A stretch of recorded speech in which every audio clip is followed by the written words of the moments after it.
Welcome to Above Replacement Radio. I am your host, Chris Gianta. I might be becoming a bad baseball fan who can't enjoy the romantic things because of advanced statistics. 15 years from now, I want to be on the early baseball committee. Over there on the other side of the screen is Daniel Curran. I literally have the Fangraphs hoodie, the baseball reference t-shirt, just repping some stats, you know what I'm saying? It's not necessarily Hall of Fame.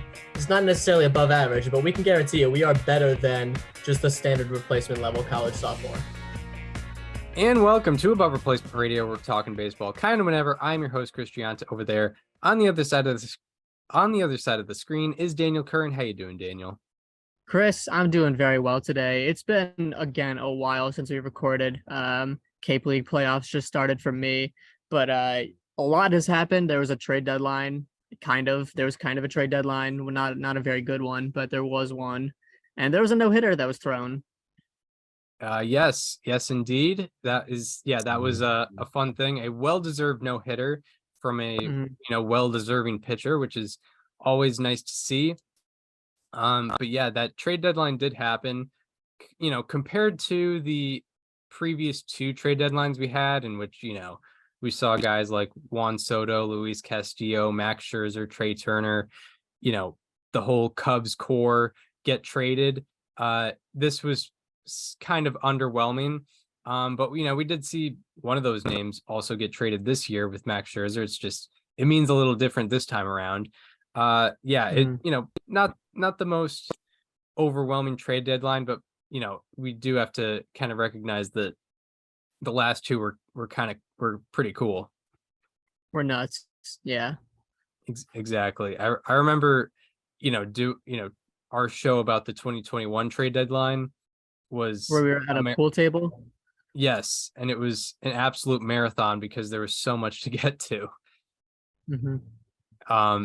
But yeah, I think the first thing we'll get into is that one overlap between the 2021 and 2023 trade deadline with Max Scherzer. He was kind of the first big pin to drop outside of Lucas Giolito, who we talked about last week. But one of the first big pins to drop. The Mets traded him along with, I think, $35-something million to the Rangers for Luis Angel Acuna, who is a top 100 prospect according to Baseball America. I think stands as like the second best prospect in the Mets system now, or fourth best, top 5 nonetheless. What did you think about this deal?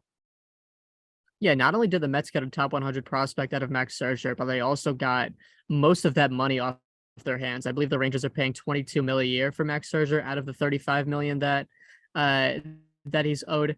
And when you cover up the name Max Scherzer, this is a much better trade for the Mets when you look at it this way, because when you cover up that name, you're saying the Mets traded a 38-year-old pitcher with a 4.4 ERA and a 4.72 FIP that is owed a lot of money, and they got a top 100 prospect out of that, and they got most of the money off their hands. I don't really know how you can look at that and say the Mets didn't kind of fleece here. Yeah, right.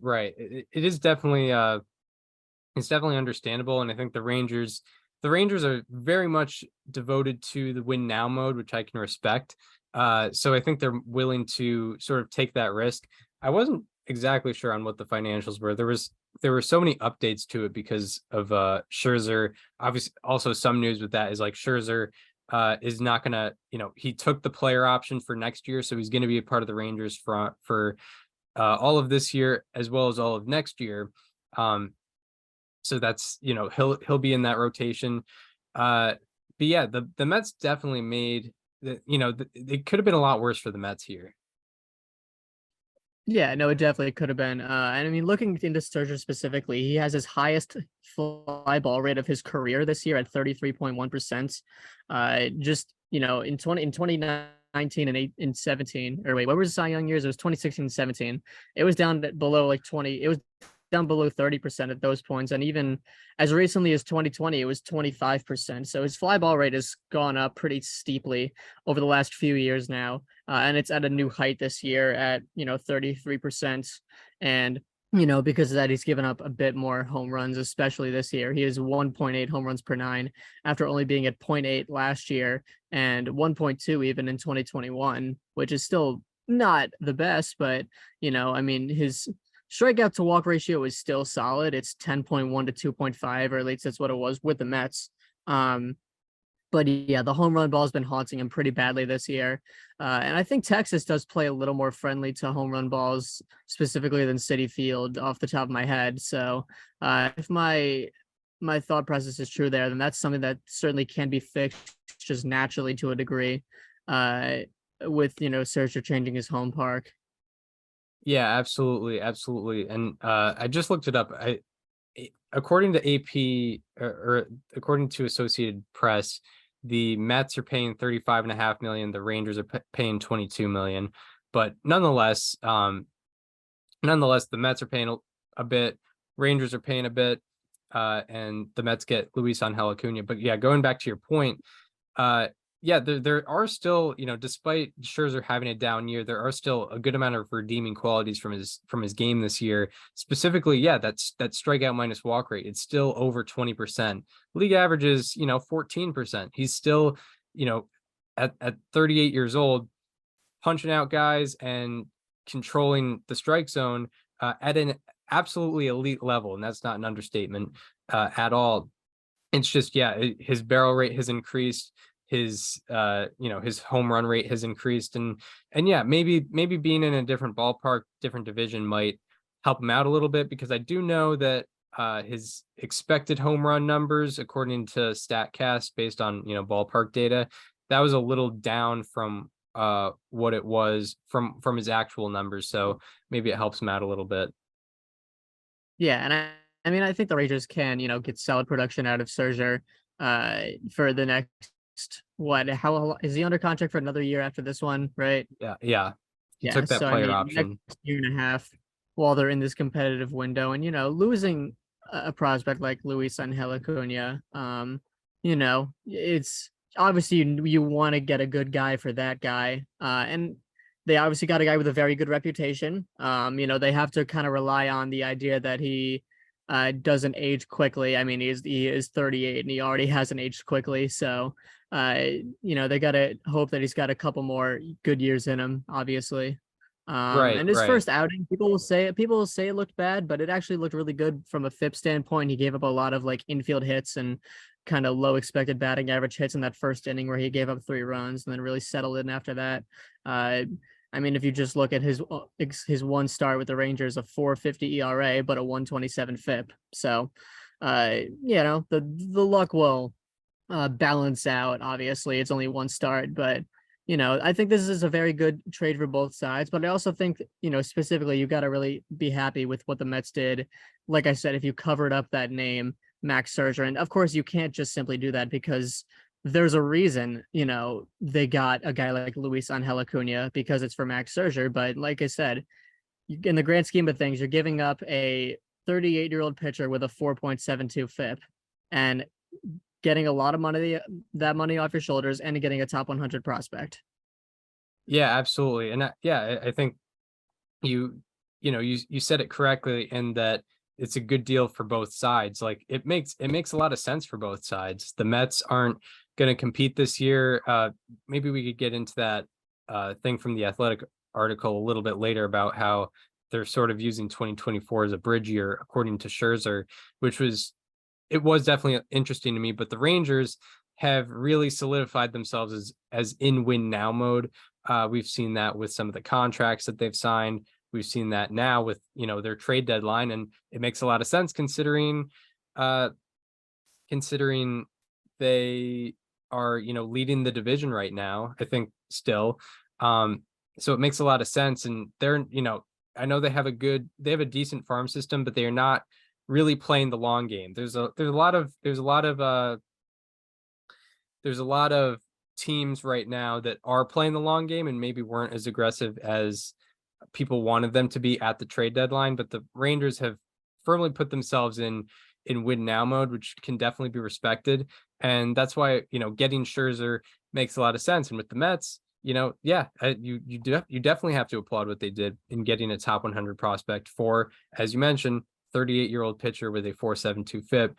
But from the Rangers perspective, that's also, that's Max Scherzer right there. That's also a guy with a strikeout minus walk rate over 20%, who, 7 strikeouts and 2 walks in that first start with the Rangers. So yeah, I like it for both sides. Should we get into the other Rangers pitcher that or the other pitchers that the Rangers got? Yeah, let's do it. Because yeah, I mean, the Mets, or not the Mets, the Rangers, they saw, Jacob deGrom get Tommy John surgery earlier this year. And I think right after this trade happened, Eovaldi went to the IL as well, which is a real, it's not a good thing for the Rangers, but they made sure to add to the rotation depth to make it to where they can make a division run. They can still make a division run with their 2 best pitchers on the IL. So what did you think about the Montgomery trade? Yeah, I think this kind of goes to the overarching theme of what I've seen with the Rangers for the last few years, and it's that Chris Young seems like he's one of the most hands-on executives in all of baseball, and that ownership is some of the most hands-off, if you will. Chris Young was hired in December of 2020, and obviously 2021 was kind of that bridge year, and then boom, signed Marcus Semien, signed Corey Seager, signed Jacob deGrom, buy an entire rotation. And then when some of those guys get hurt, buy replacements to fill that rotation. And at the same time, develop a bunch of bats, guys like Josh Young, Ezekiel Duran, Jonah Heim. And Jordan Montgomery is kind of an example of that. Nathan Eovaldi goes down. Okay, let's get another starter. Like Jacob deGrom has Tommy John surgery. Let's go get another multi-time Cy Young Award winner that still has something left in the tank. So, I think overall, this kind of goes with the theme that I have for the Rangers in general. And it's that ever since Chris Young has taken over, the front office mentality has changed entirely. And it really sounds like he's calling the shots more than any GM in baseball, honestly.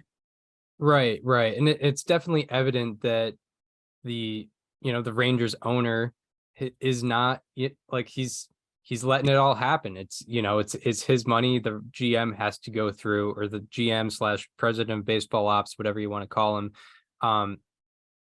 He has to go through the owner, and the owner's like, yeah, I'm willing to pay all these guys. I'm willing to pay Jacob deGrom 185 million. I'm willing to pay Semien 175 and Seager 325, and as well as make these trades for sort of expensive pieces here. So yeah, it's definitely it definitely deserves an applause from Rangers fans to see, because there was a lot of reason to say the Rangers weren't worth investing $250 million in this year, considering they won 68 games last year, but they continue to go on. They continue to get veterans, and now that they're in this place now that they're in first place, they continue to invest in the team with high profile starting pitchers and making the moves that they have to make. Another thing that kind of goes into like, hey, this team is worth investing in is the fact that they brought Bruce Bochy out of retirement to manage. Like, I don't know if MLB managers' salaries are public. I'm sure they are, but I would imagine it took some money to convince an all-time great manager with 2,000 career wins to come out of retirement and say, hey, I want you to coach like this team that won 68 games last year. So he obviously had to have gotten them to buy in. And yeah, I think it's an interesting another thing that says like, hey, by the way, like very clearly the front office mentality has changed since 2020. Yeah, absolutely. 100%. To talk about Montgomery a little bit, I mean, he's been very reliable, like since he got traded from St. Louis, or traded from New York to St. Louis last August. I don't have the particular stats, but this year specifically, he has a 3.40 ERA, I think a FIP below 4, and has been consistent. He gets innings. He's been historically pretty healthy, so a good option. And I don't think the Rangers really broke the farm system too much to get him either. No, I would agree with that. They still have a lot of guys. Evan, what's his name? Evan White or something like that. Or Evan Carter? That's who it is. That's the guy that they have in the top of that system. I think that's his name. Like that's they got to keep the guy that as a prospect you'd probably consider untouchable. Yeah. He's in Double A right now, and he has an 859 OPS in 77 games played. Right. Um, yeah, like, yeah, He's there's also just 20 years old. He's also 20 years old playing in Double A, which is like very young. right.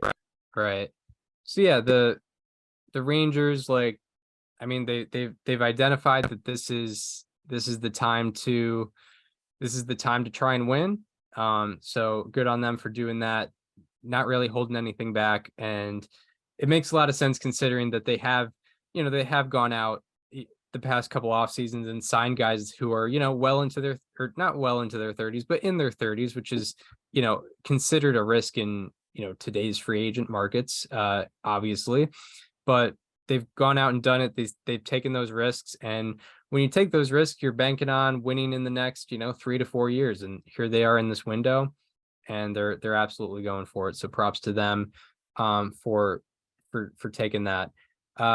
Yeah. And yeah, I guess, the going back to the Mets, they trade off Scherzer to the Rangers, and they trade off their other big high profile starting pitcher in Justin Verlander. They trade him back to Houston, where he came from and won 2 Cy Youngs with. What did you think about this deal?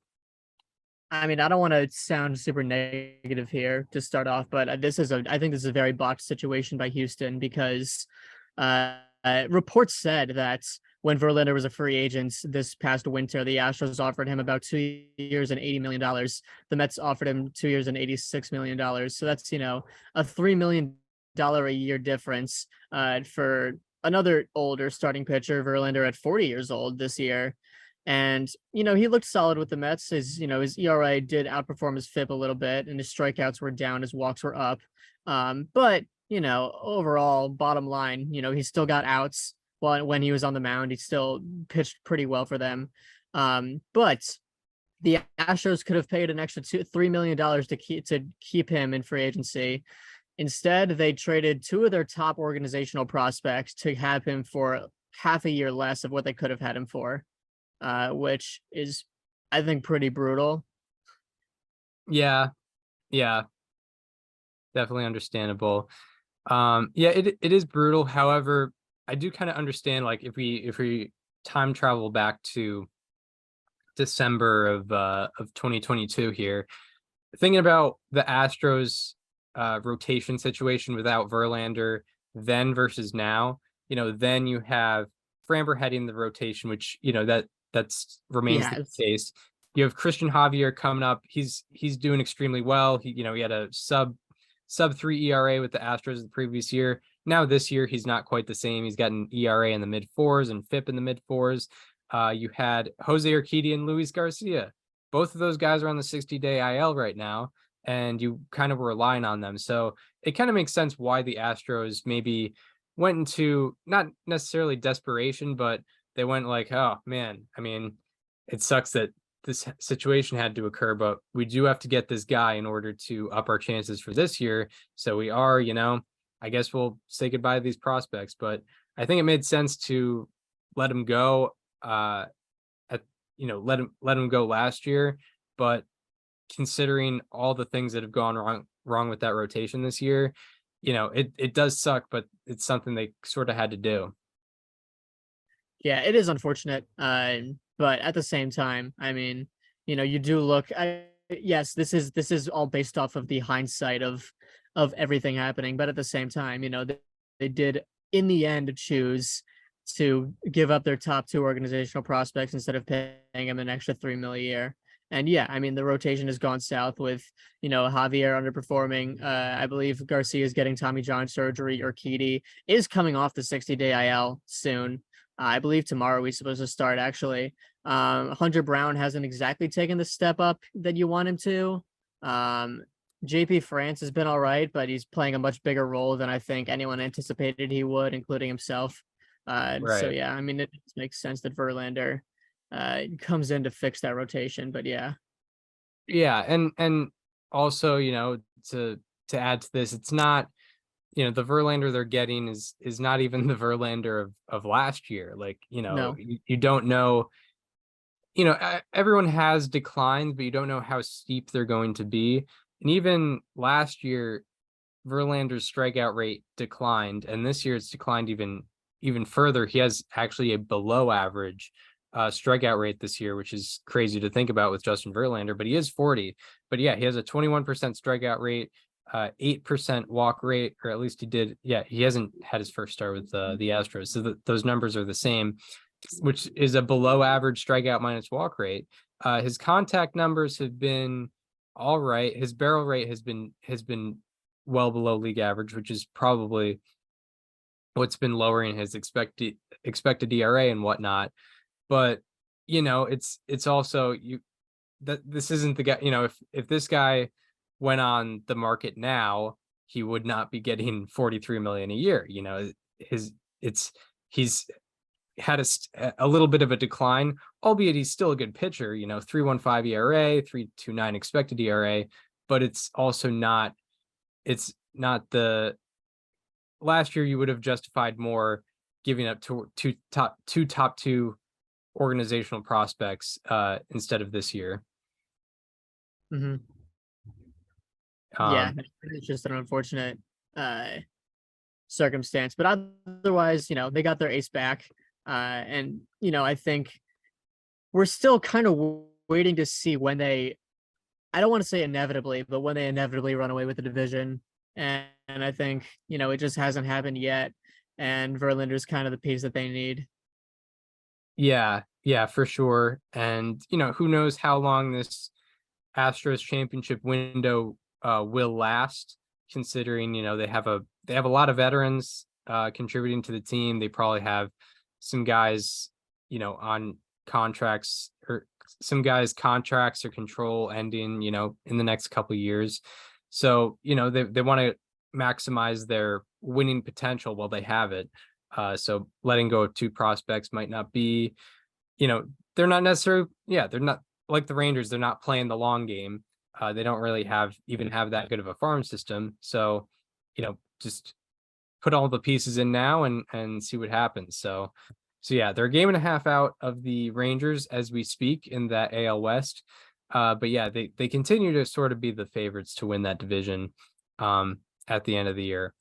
But yeah, anything more on the Verlander trade? No, that was everything I had. All right. I'm trying to think what is next on the importance scale.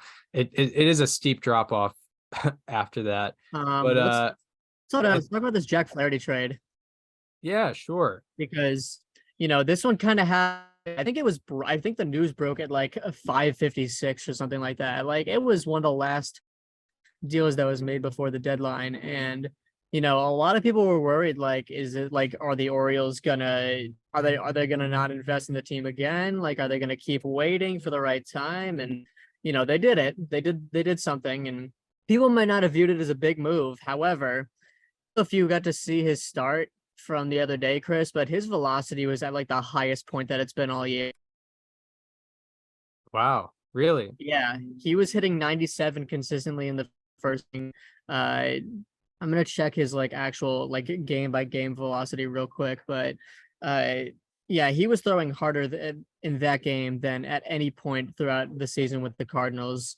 So it was certainly an interesting thing because the Orioles obviously saw something, and at the same time, the Cardinals probably missed something for a while. But yeah, if you look at the average pitch velocity, it was his average fastball velocity was 94.1 miles per hour in that start, and that was among the best. I think that's the second best he's had in any start this year.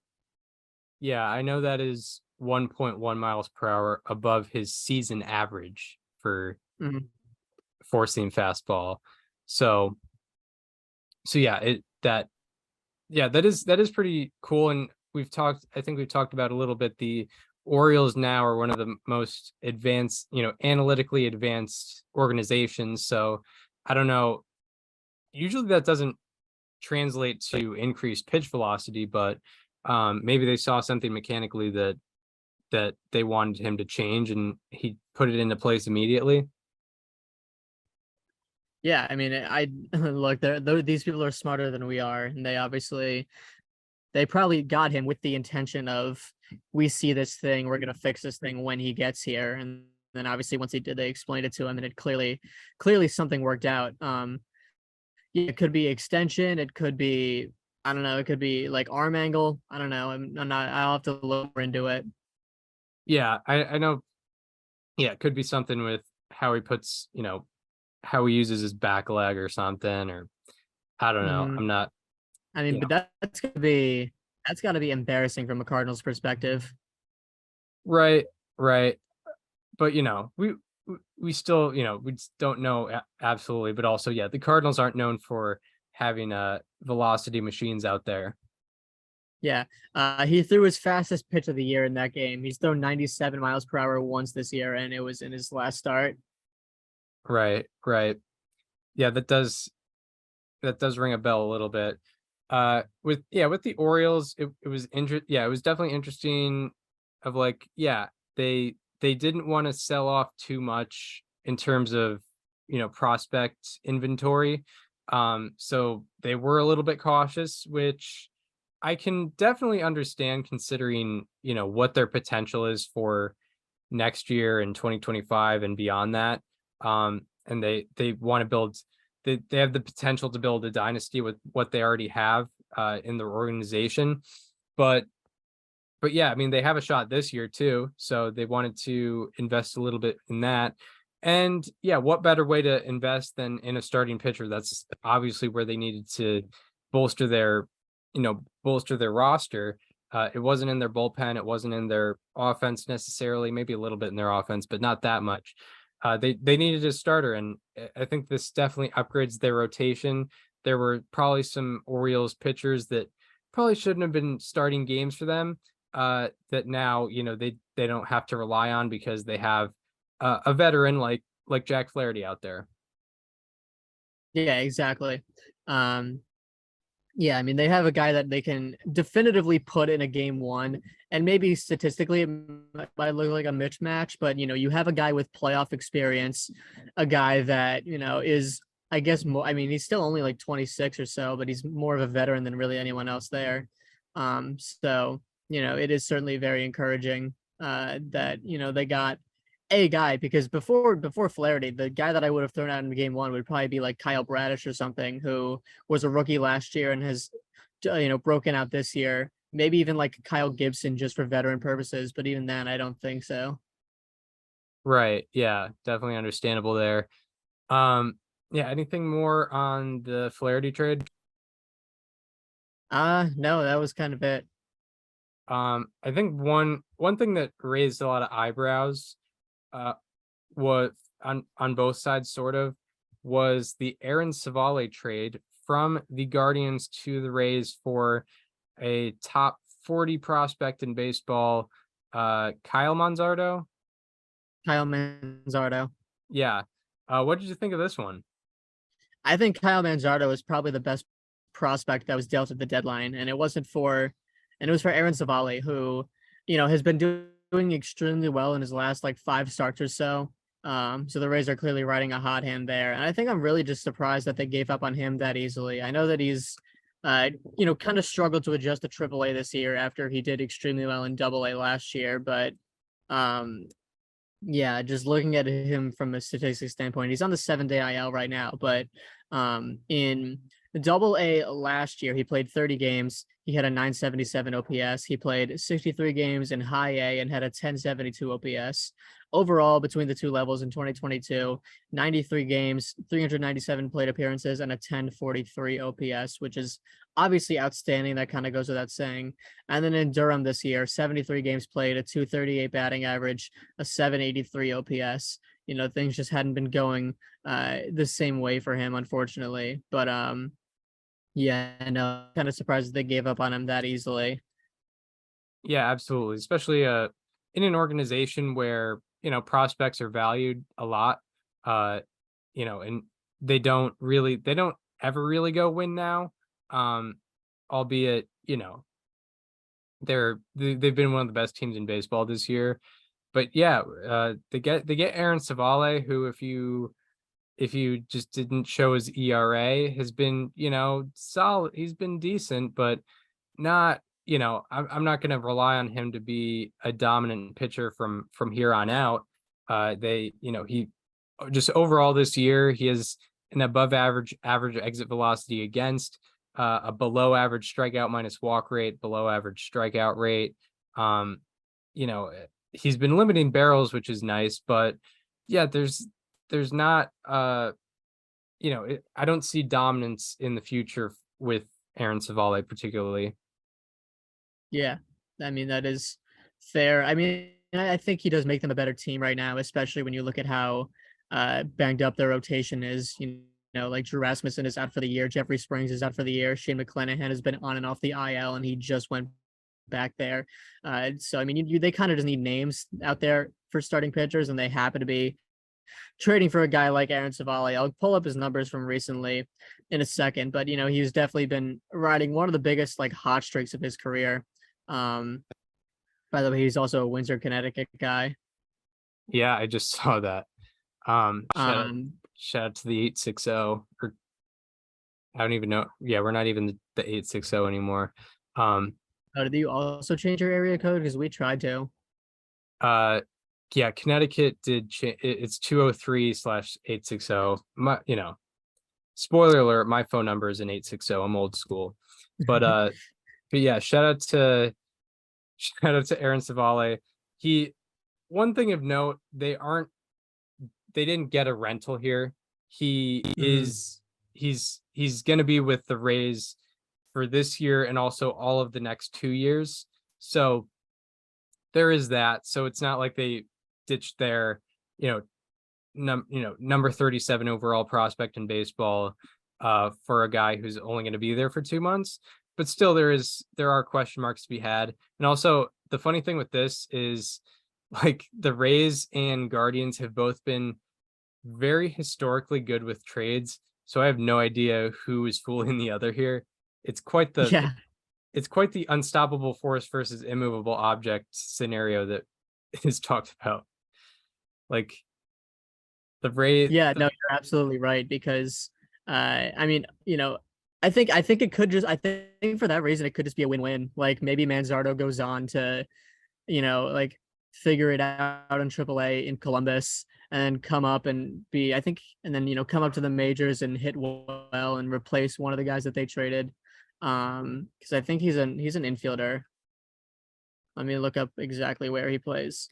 He's a first baseman. He's a first baseman, so he replaces Josh Bell. He has like a line drive rate of like 30% with a like above average fly ball rate as well.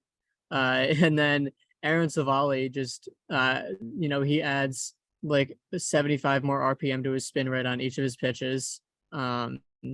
He somehow adds a foot of extension. I don't know how he'd do that, but he would somehow find a way to do that, and then he would have like a 183 ERA and a like 2.7 FIP. It's not pulling up his numbers. Baseball References being slow. Yeah, Civale just randomly starts striking guys out at 25% rate. Real quick. In the month of July, he made 6 starts for Cleveland, and he had a 145 ERA with a 3 FIP, like a flat 3, with one home run given up in 37 innings pitched. Right. So I mean, we'll see how he does in Tampa Bay. I'm sure he'll make a postseason start along the way. I don't think he's done that in his career, but I think, or maybe, last year he did. I think maybe. Did he start? Oh yeah, he definitely did. Yeah, I forgot the Guardians were in last year. They did do that. They did hit a walk-off home run to win a series. That's true. That is true. It was one of like 3 runs they scored the entire series as well.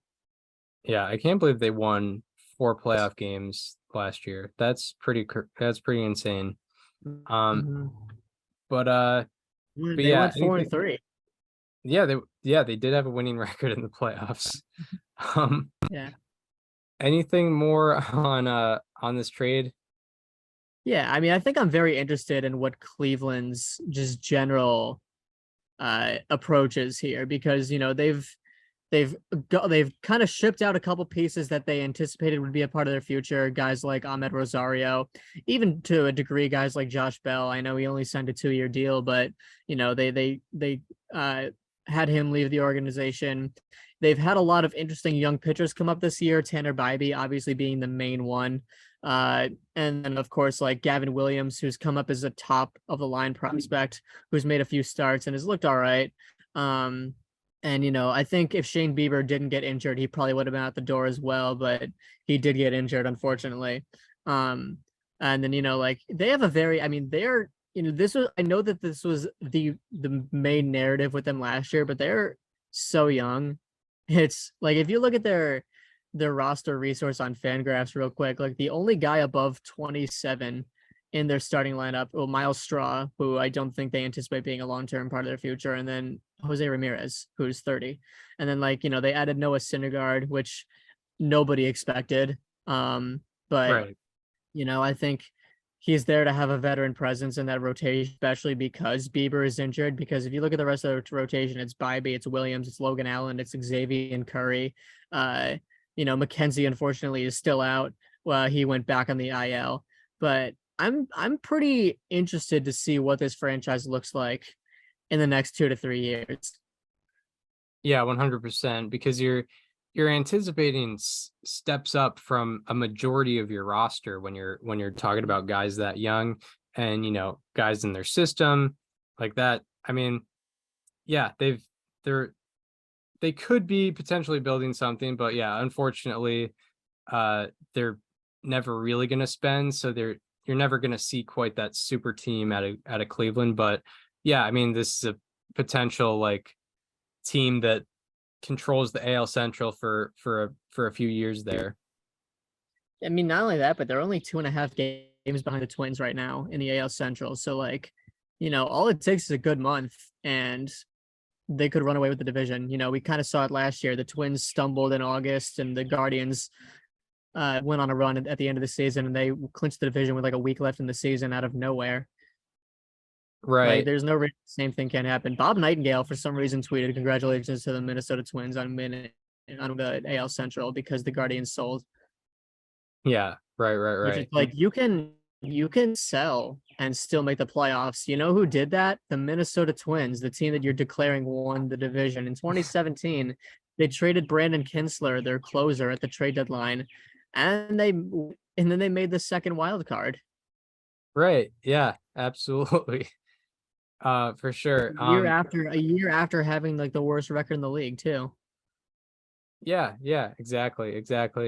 One thing I did want to kind of go over was those like teams that were near the top of the division, but were clearly not in like in a spot to win the World Series, who just, you know, kind of wisely chose not to buy. Like, you look at the Brewers, who, you know, are at the top of the NL Central, and the Twins, who are at the top of the AL Central. And normally when you're a division winner, you're like, all right, full buy, we're in this championship window.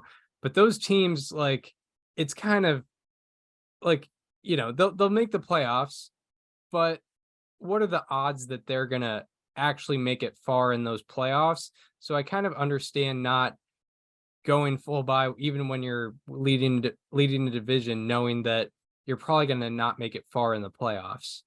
It's funny because there are, I think, a lot of teams that have the mentality of like, well, as long as we just get to the playoffs. You know, the Phillies went to the World Series last year as a 6th seed. Like, the Braves won the World Series with an 88-win team. Like, as long as we get there, we have a shot. And the Brewers and Twins just don't even really seem to have that mentality, even though they're like meant for it. Yeah, absolutely.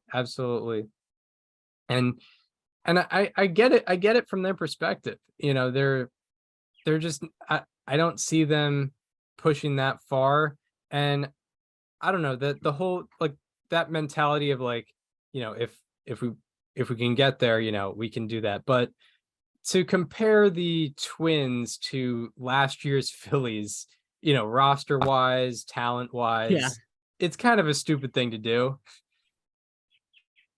Like, it would be if you it creates such a mentality when that precedent is set, where the number 6 seed, the the team that wouldn't have been in the playoffs under last year's format goes out and almost wins the World Series.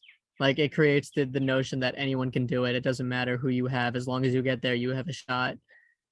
You know, even if it's like, you know, the 88 win Brewers going up against the 111 win Braves. It's like the hydrogen bomb versus coughing baby meme.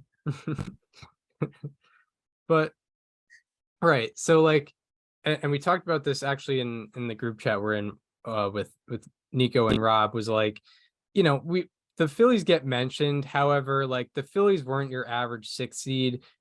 They had, you know, Aaron Nola and Zach Wheeler at the top of the rotation. They had 2 legitimate aces. Like 2 legit Cy Young contenders, the 2021 NL MVP and Bryce Harper, the best catcher in baseball at the time. You know, like a guy who had 45 home runs that year. Yeah. You know, Rhys Hoskins, like a totally separate guy. Yeah, Rhys Hoskins as well. Like they, you know, they were more than a 6 seed. They were not the, you know, they were like a 95 win team that just like accidentally lost a couple of games and almost didn't make it by mistake. Right. Yeah. And you know who else? You know who else was a 6 seed that year was the Rays, who scored 1 run in the yeah, exactly, against the team that playoffs. didn't even really belong there either. I'm thinking that the Twins and Brewers are more similar to the Rays, last year's Rays, than last year's Phillies. So, you know, at least they'll get home field in the playoff series. Yeah, at least that will go down. But who knows? The number 3 Brewers versus the number 4 Giants would be a heck of a series. I think that's what it would be, right? Or no, it'd be the 6 seed. It would be the number 3 Brewers versus, at this point, the Reds or the Phillies, one of the two. Oh, it'd be the Reds at this point. Right. Yeah. Forgot how the playoffs work for a second. It would be Phillies. Yeah, it would be Phillies, Reds, and then it would be Giants and Phillies. Or no, Giants and wait. I'm having a moment. It would be Giants, Phillies, Brewers, Reds. Okay. And then in the American League, it would be, I believe, Blue Jays, Twins. The Blue Jays are 4 games better, but they would have to go to Minnesota. And then Rays, Astros. Yeah. I'm wondering if the Twins can win a playoff game this year. I doubt it, but it would be funny if this is the year they do. That's true. Not the year they won 101 games. The Blue Jays will be massive favorites, even though, you know, it's in Minnesota. Right. Yeah. Absolutely. Yeah. So honestly, like if you're an AL team, do you want the 6 seed more than the 5 seed because you get to play the Twins? Yeah, 100%. Because 100%. Because the 4 seed will either be likely the Rays or the Orioles. Right. Yeah. And like, I don't know, I'd rather get the 6 than the 5 at that point. Yeah. We'll see. Yeah, it'll be interesting, like down the line, how we see teams approach games, you know, depending on where their playoff status is. Mm-hmm. But yeah, the Guardians and Rays made their trade with Aaron Civale. What do we want to get into next? Do we want to talk a little bit about, I don't know, the Dodgers got Lance Lynn. I don't know. The Dodgers pitching has fell off massively. They're doing like the buyer's version of tanking. They're just tanking for Ohtani. Yeah, but still having a shot this year. As in spending as little as they possibly can while still putting a winning team on the field, while still putting a 63-45 team on the field. Yeah, I could see that. The NL West doesn't have like that standout of a team. Right. Yeah, because the Padres have not, at least record-wise, have not, you know, lived up to the expectations. So it seems like the Dodgers have an easy route. This is completely unrelated, but I do think it's awesome that we're now into August and there's only one division that you can say is over. Yeah. It's the NL East. Oh yeah, I was trying to do the math in my head. Yep. Yeah. That is fun. And the wild card races are even normally crazier. There's like 3 wrapped up by now. That's true. That is indeed Yeah. true. The NL West is separated by 3 games. The AL West is 1.5. The AL Central 2.5. The NL Central 0.5, and then the third place team is 2.5 away. The AL East is 2 games. Right. With yeah, the Dodgers have seemed to still get like an easy route to the top of the NL West, considering that the Padres just decided to be a 500 team so far this year. With Lance Lynn, I know Petriello, our ARR alum, he talked about him a little bit in a recent article before he even got traded, because he was a potential trade target.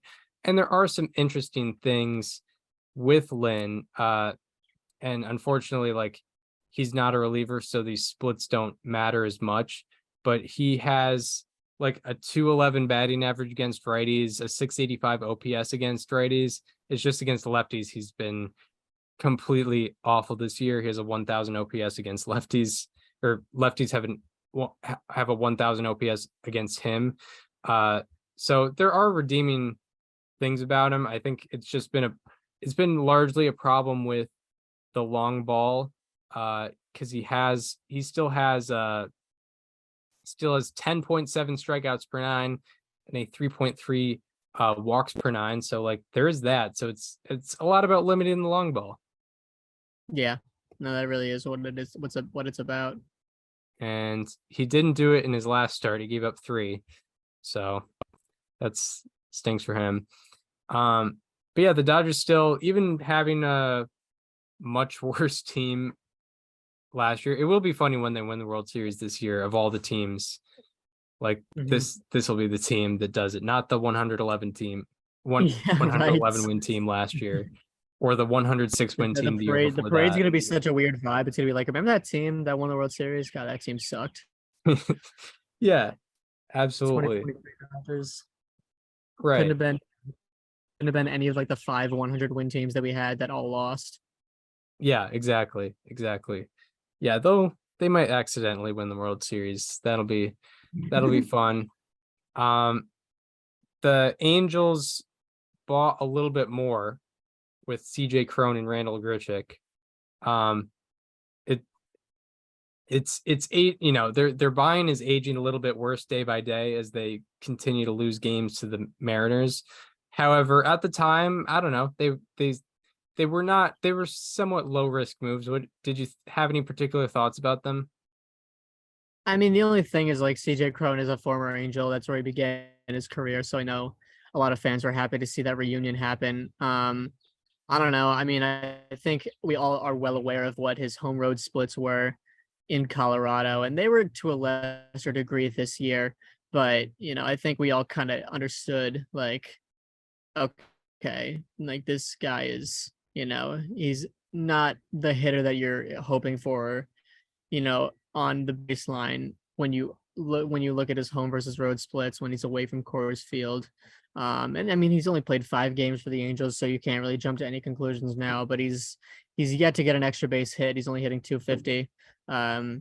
He does have 2 walks, which brings him to a 318 OBP, which is around average. But yeah, I don't know. It's tough.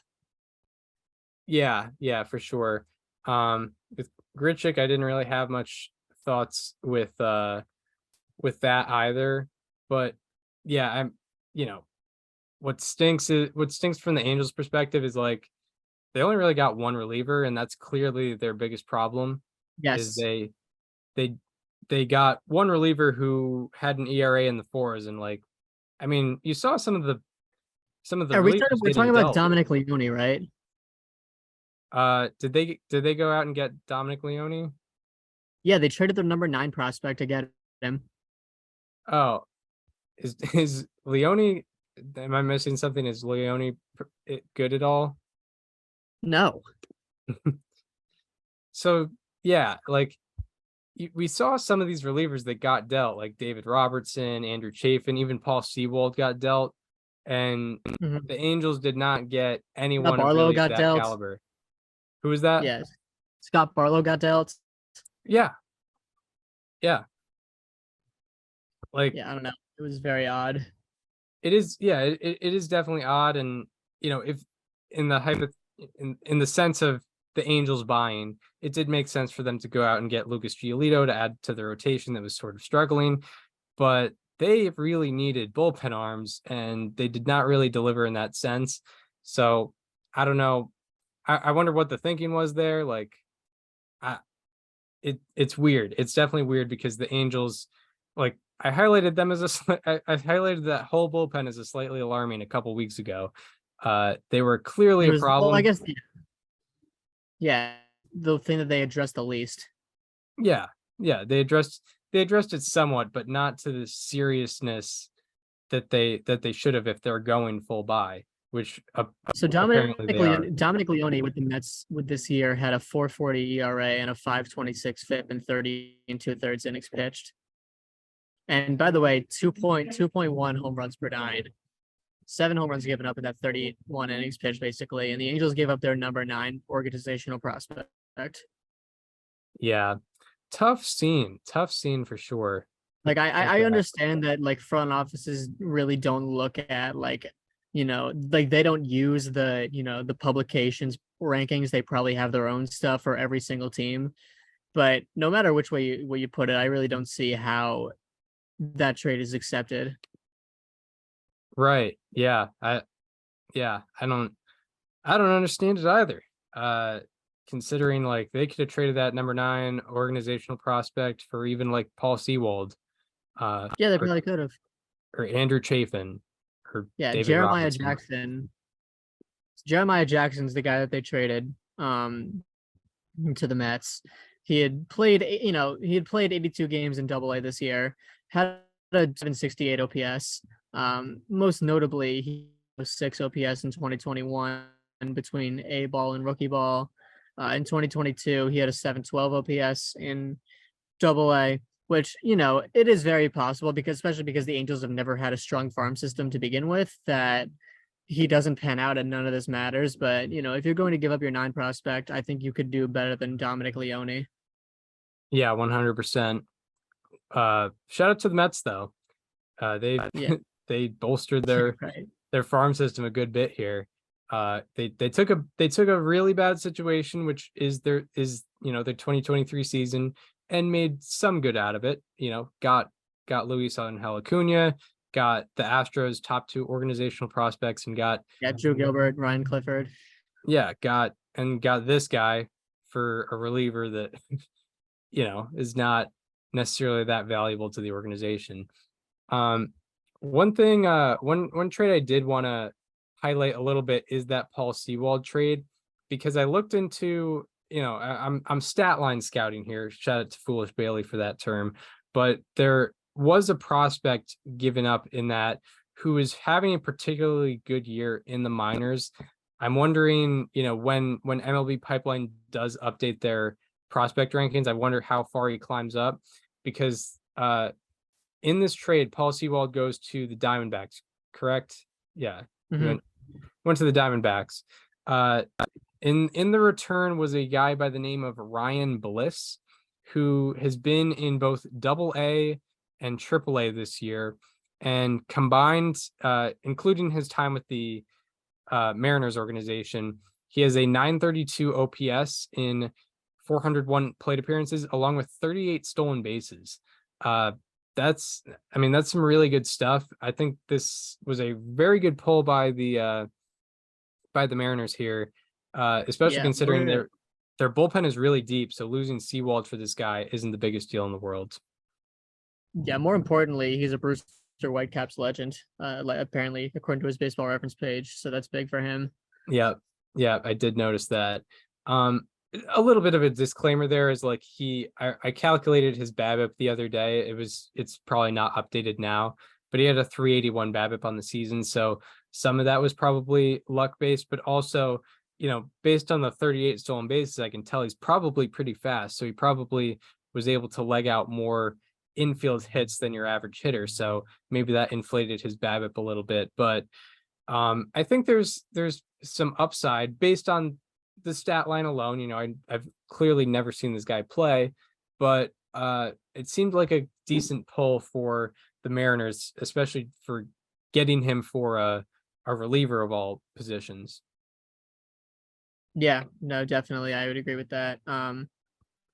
Yeah, it's exciting. I mean, the Mariners don't have the strongest farm system, so anything they can get, is awesome. And yeah, a good find for you, by the way. Yeah, yeah. Not often do I look at minor league players' statistics, but I figured it would be a good look. But from the Diamondbacks' perspective, with all respect to them, I think that's not a rental piece. I think Paul Sewald is under control through all of next year. So, this does address a problem for the Diamondbacks. However, they also did trade one of their relievers along with this. But the Diamondbacks pitching in general has been kind of a mess for the last month and a half. So getting another reliever, I think definitely makes them a better team for this year and next year. Because also, I don't know what their playoff chances look like this year. They've kind of tanked the past month and a half or so. The Diamondbacks, yeah, no, they've gone downhill. They are still only a few games back, but yeah, it definitely doesn't look as bright as it did at other points in the season. Right, exactly.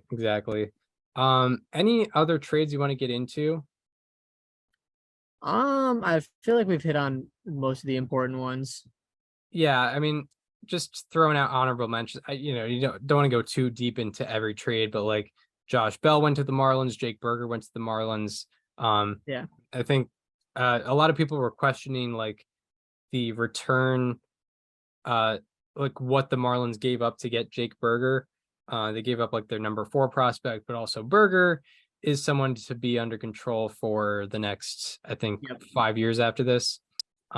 that's exactly what it is. So, it's not the worst thing in the world. With Bell, like, it's the same thing with Bell every year. More than anybody. Yes, I do. I got to see it in person. Yeah, it's pretty glorious. Yeah, those are the only other trades I really wanted to address. Do we want to get into players to highlight? Let's do it. All right, so now for our Saturday, August 5, 2023 edition of How About That? He's striking out less, walking more, and he's also making better contact. Turning into a strikeout machine just out of nowhere. He's been excellent all around this year. He is getting a... How about that? So today, I'm going to be talking, it's been kind of on a surging team over the last couple of months. Talking about Wilmer Flores of the San Francisco Giants, because he's been awesome. Since July 17th, he is slashing 404, 448, 865 for a 1314 OPS and a 243 weighted runs created plus. That 243 weighted runs created plus ranks 5th among all qualifiers, and his slugging percentage of 865 ranks 2nd in all of baseball. Throughout this span, 31.1% of his batted balls have been a hard hit and in the sweet spot, which means they've been at least 95 miles per hour in exit velocity and between 8 and 32 degrees in launch angle, which is usually the most optimal place to have it. And that 31.1% rank is the 12th highest rate among the 256 hitters with at least 25 batted balls. Additionally, his 49.8% sweet spot rank ranks 13th on that same list. Before the span, his barrel rate was 5.6% on the season, and in this span, he's upped it to 15.6%. It's been exactly a 10% increase throughout the span. He's also, in this span, swung at 34 pitches outside the strike zone. He has a chase rate of 29.3%, which is pretty close to average, but he has swung and missed at just 3 of those 34 pitches. That is 8.8% of the time when he swings out of the zone, he's making contact. So his 8.8% chase whiff rate is among the lowest. It is the lowest, I'm sorry, among the 197 hitters with at least 25 swings outside the zone. So when he swings, he's making contact about 92, 93% of the time. His whiff rate also has gone from 16.1% before the span to just 13% in this span.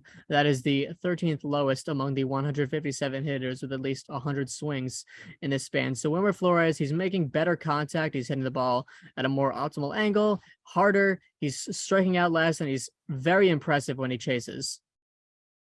Yeah, Wilmer Flores. How about that?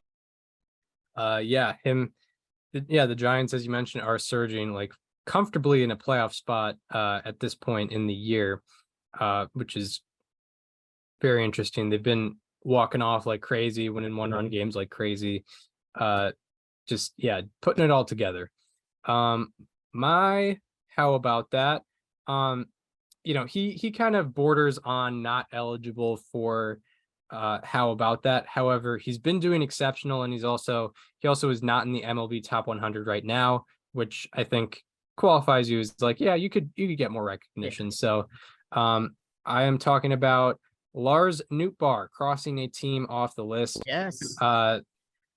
In his last 12 games, he is hitting .405 with a 1324 OPS.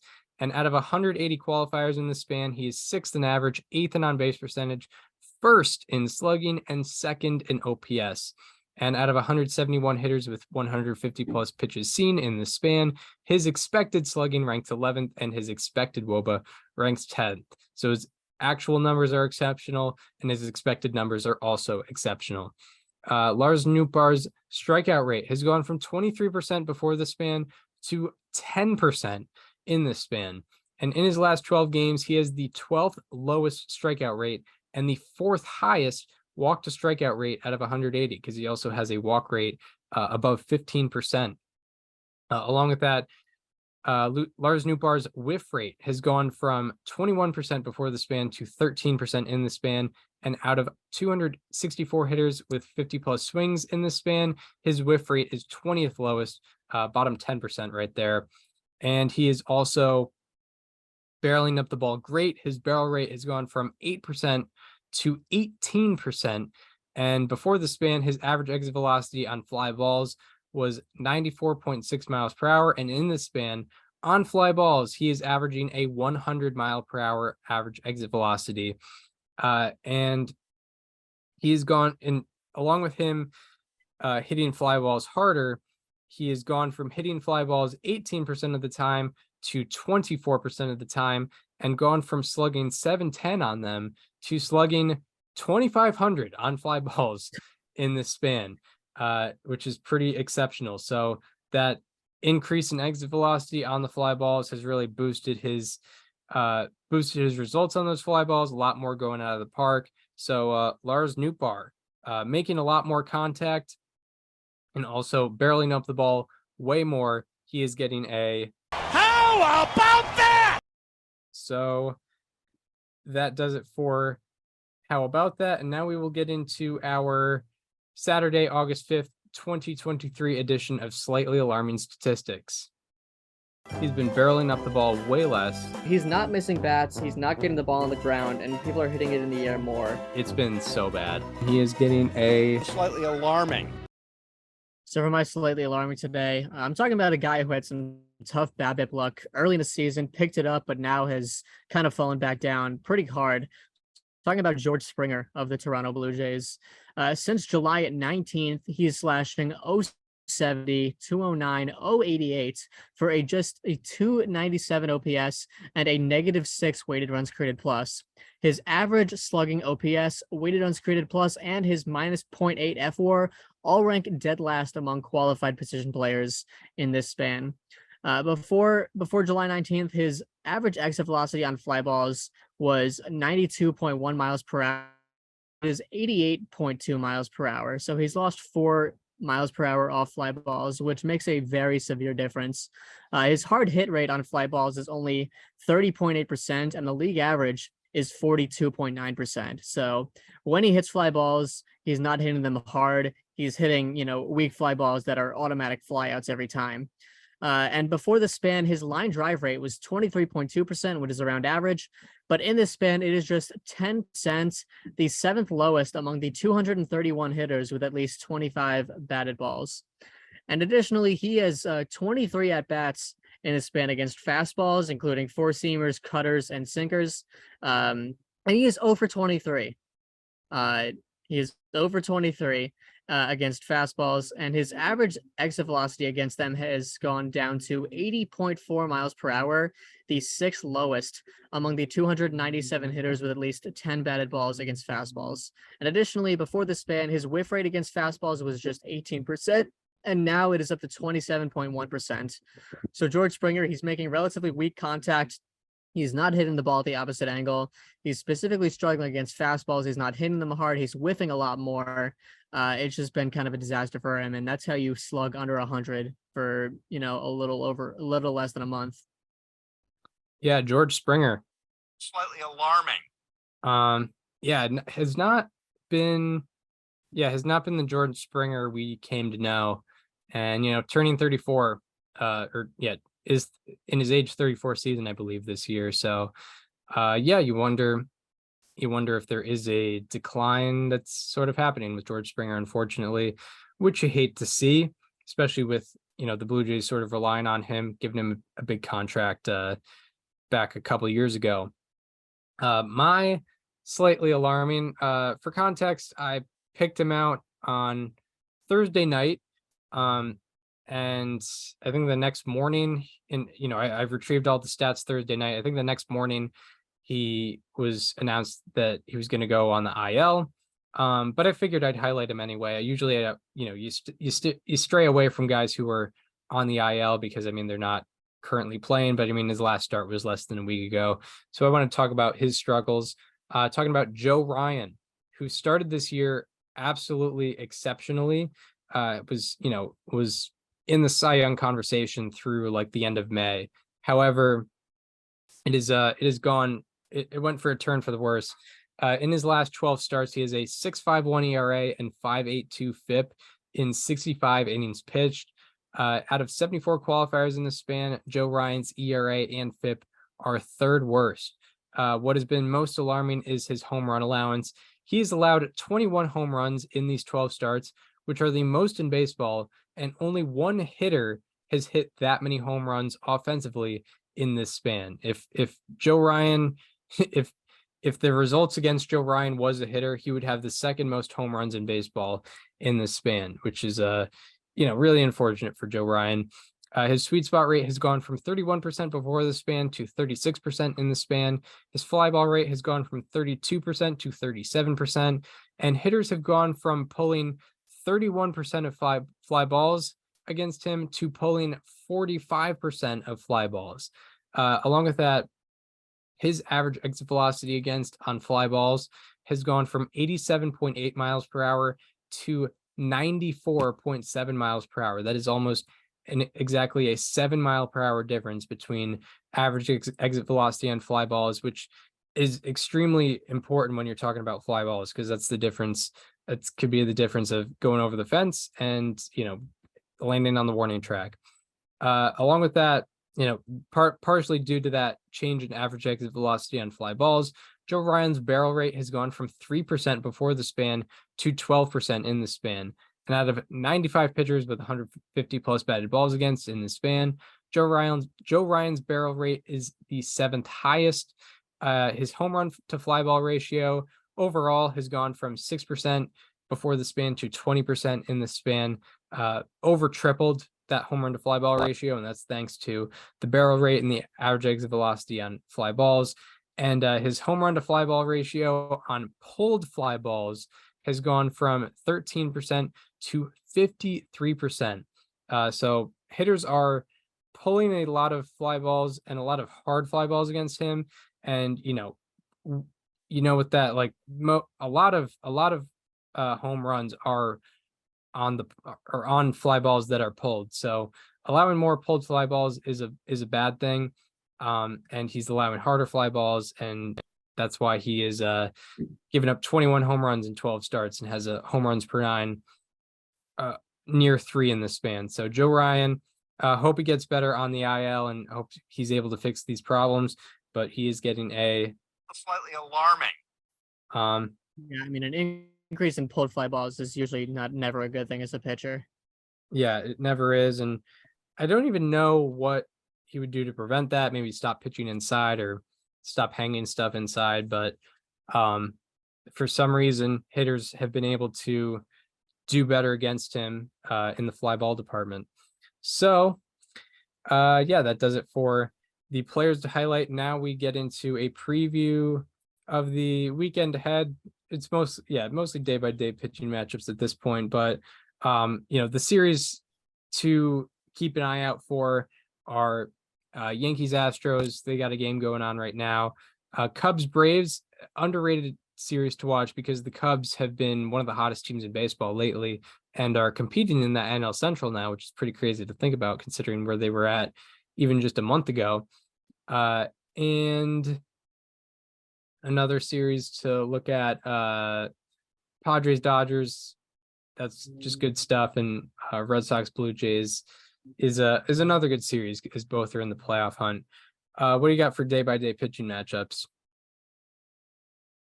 So on Saturday, this one's already going, but Justin Verlander versus Nestor Cortez. Of course, it's Verlander's first start back with the Astros, and naturally it's in Yankee Stadium. Never had to leave New York.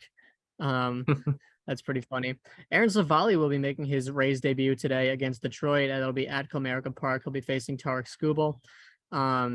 Bryce Elder and Javier Assad will face each other in Cubs Braves. That's going to be at Wrigley, like Chris mentioned.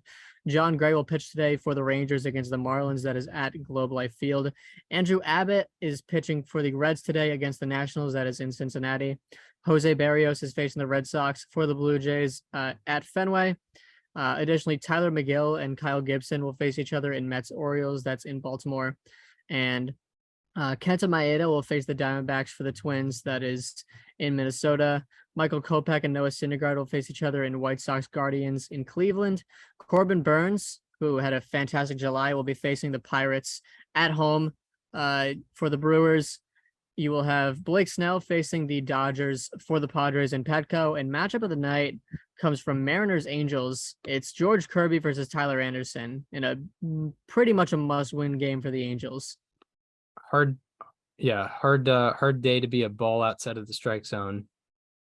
Yeah, you're absolutely right. So then on Sunday, Jose Quintana and Kyle Bradish will face each other in Mets Orioles. That is at Camden. Chris Bassett will be facing the Red Sox for the Blue Jays. Like I mentioned earlier, that's at Fenway. Zach Greinke and Taijuan Walker will face each other in Royals Phillies. Jose Urquidy and Carlos Rodon will face each other in the finale of Astros Yankees at Yankee Stadium. Tyler Glasnow will pitch for the Rays against the Tigers. Zach Gallen will face the Twins for the Diamondbacks. Dallas Keuchel is going to be pitching for the Twins in that game. He did just sign with them to replace Joe Ryan. Brandon Woodruff will be making his return from the IL to face Johan Oviedo and the Pirates. That'll be for the Brewers. Austin Gomber has been pitching pretty well lately, and he's going to be facing the team that traded him in St. Louis in Rockies Cardinals. Sandy Alcantara and Andrew Heaney will face each other in Marlins Rangers. That is at Globe Life Field. Bryce Miller and Chase Silseth will face each other in Mariners Angels. I love this Sunday night matchup. It's Dodgers Padres. It's Lance Lynn versus Rich Hill. Yeah. Two guys that know the history of the rivalry. Right. And then matchup of the day comes from Braves Cubs. It's Charlie Morton versus Justin Steele. Yeah, that is a solid one. Yep. Definitely a solid one. Yeah, and that shall do it for this edition of Above Replacement Radio. It's our trade deadline extravaganza, not as crazy as the previous two, but definitely understandably so. There were only a couple big deals to go on in this past trade deadline, but we hope you enjoyed this one anyway. And if you are listening on Apple Podcasts or Spotify and want to watch the conversation as it happens, go to the YouTube channel, subscribe to the YouTube channel, check out all the features on that YouTube channel, check out our shorts, check out our playlist, the baseball history series, the guest interviews, all 11 of them that we have listed, included our most recent one with Mike Petriello of MLB.com. If you haven't checked that out, please do. And if you want to follow us on social media, follow me on Twitter at Chris_Gianta, and follow Daniel on both Twitter and Instagram at Daniel_Curran, and follow the show Instagram at Above Replacement Radio for all the show needs. We hope you enjoyed this one, and we hope to see you next time, where we will be talking all the happenings in Major League Baseball. Once again, see you then. This conversation is over.